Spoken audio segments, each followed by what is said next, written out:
Hello everyone, welcome to the session on communication electronics.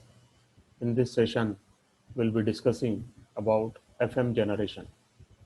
In this session, we will see what are the different methods by which we can generate the frequency modulated signal. We will see the basic reactance modulator, and also we will see the varactor diode modulator for the generation of FM signal. Friends, as you know that you are viewing this session on my YouTube channel Learn with Prakash Kanade, and do subscribe to the channel to see more videos on the subjects of electronics and computer science. We know that in FM signal, the frequency is being varied, and this variation is in accordance with the modulating signal. If the amplitude of the modulating signal is high, then the frequency of FM signal is high.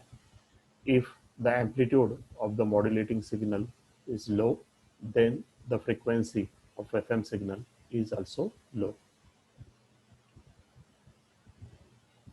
The circuit, the electronic circuit that is used to generate the FM signal is being called as a FM modulator. There are two types of FM modulator circuits. The first one is being called as a direct circuit, or this method of FM generation is called as the direct method. Another circuit is called as the indirect method, or these circuits are called as the indirect circuits. In direct method, there is a voltage control oscillator or VCO, and the frequency of the VCO is being dependent upon the voltage that is being applied to the VCO. So according to the amplitude of the applied voltage, the frequency of the VCO can be varied, and such circuits are called as the direct circuits. For example, reactance modulator circuit and varactor diode modulator circuit are known as the direct circuits. In indirect circuits or in indirect method, the phase modulator circuits are used to generate the FM signal. Say for example, the Armstrong FM modulator is a kind of indirect circuit. So in this session, we'll be discussing only about the direct circuits, that is the reactance modulator circuit and varactor diode modulator circuit for the generation of FM signal.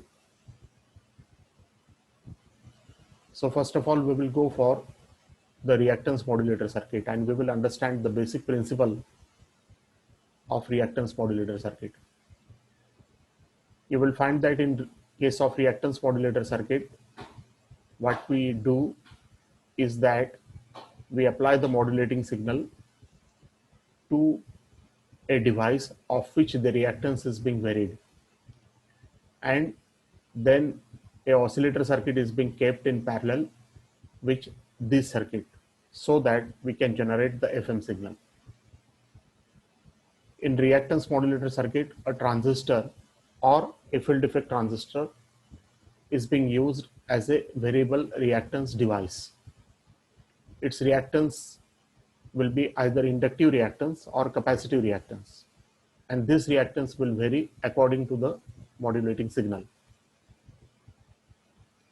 Then a inductor or capacitor of the LC tune circuit is connected in parallel with such device, so that the inductors or capacitance of LC tune circuit will get changed, and this change will be in proportion to the amplitude of the modulating signal, and therefore it is possible to generate the frequency modulated signal.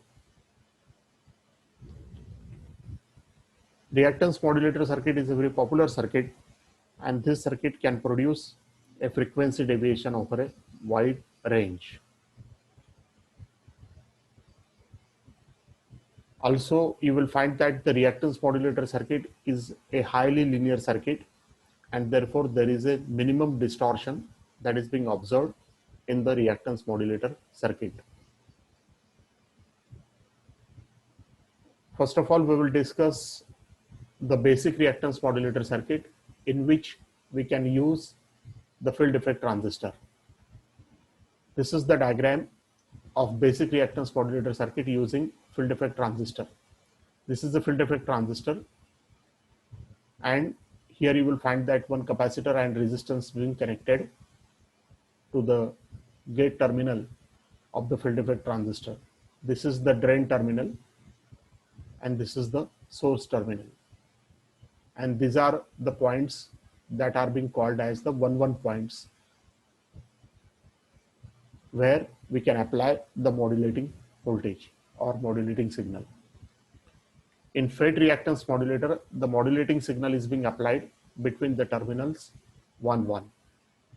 So as shown in this diagram, between these two terminals we can apply the modulating signal.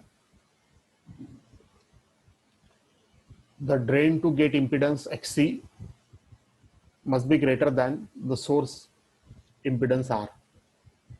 So this is the condition that must be satisfied. XC should be much greater than R.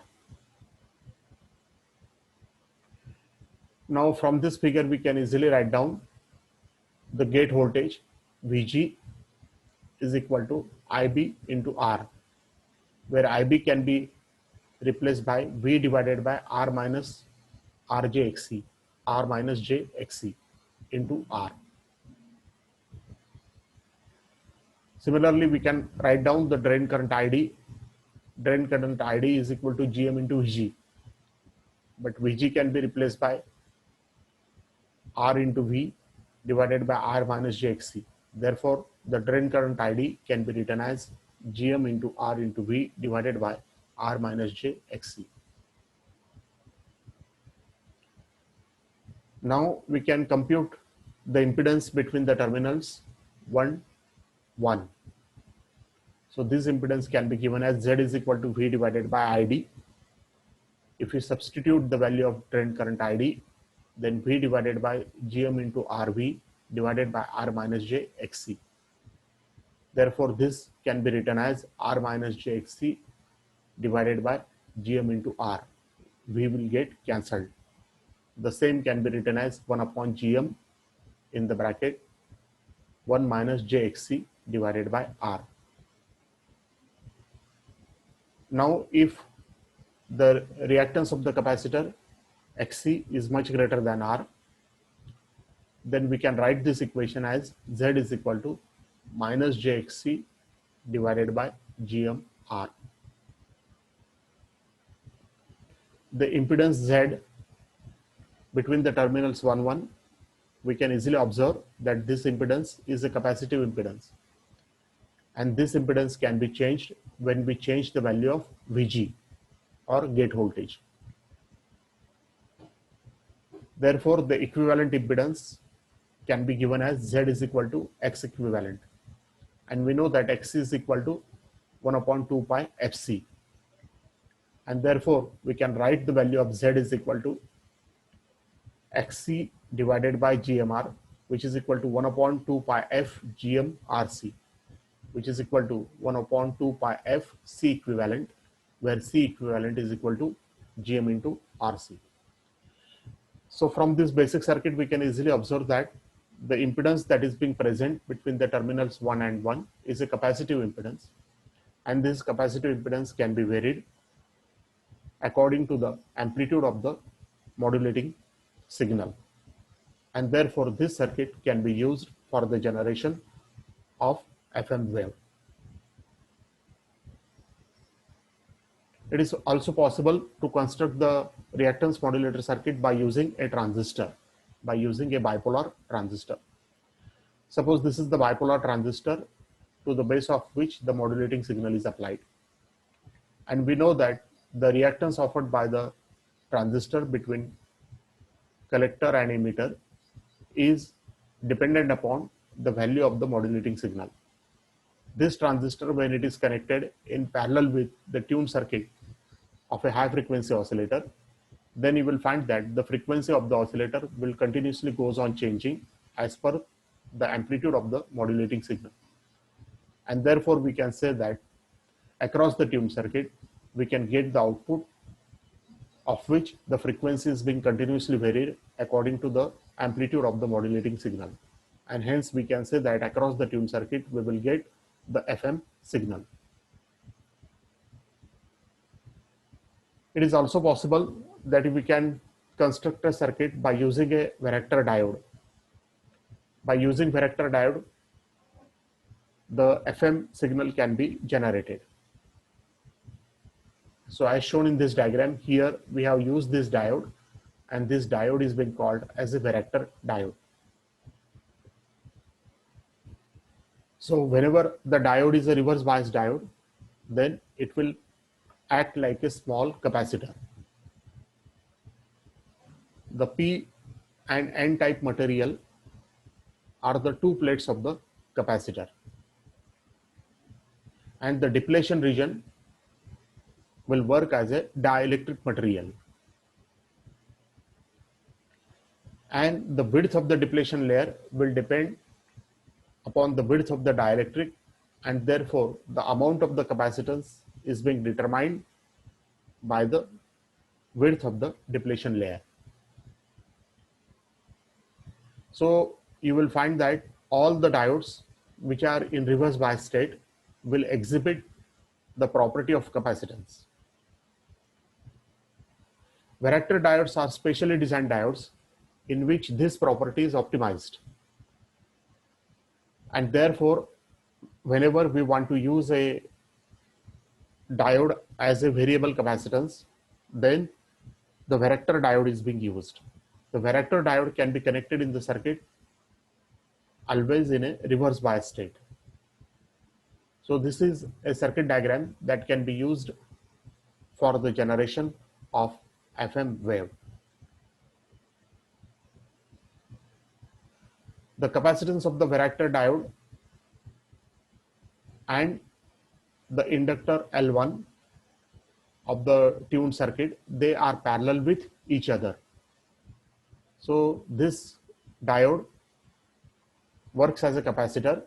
This diode is being kept parallel with the inductor L1, and they will form the tuned circuit of the oscillator.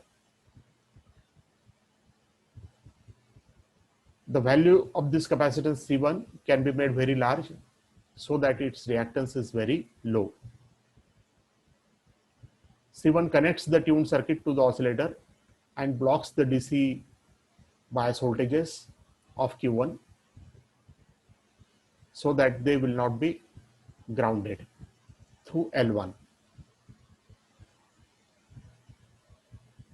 You will find that the values of L1 and D1 will fix the central carrier frequency.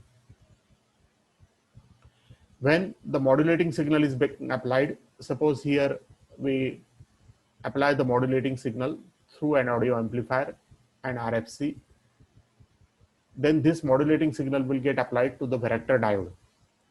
When this modulating signal is being applied to the varactor diode, the capacitance of the diode is varied. When the capacitance of the diode is varied, then the oscillator frequency will also get varied, and this variation in the oscillator frequency will be in accordance with the modulating signal amplitude. And hence we can say that across the tuned circuit we will get the oscillations that are like FM signals. That is, the frequency of these signals will be continuously varied in accordance with the amplitude of the modulating signal.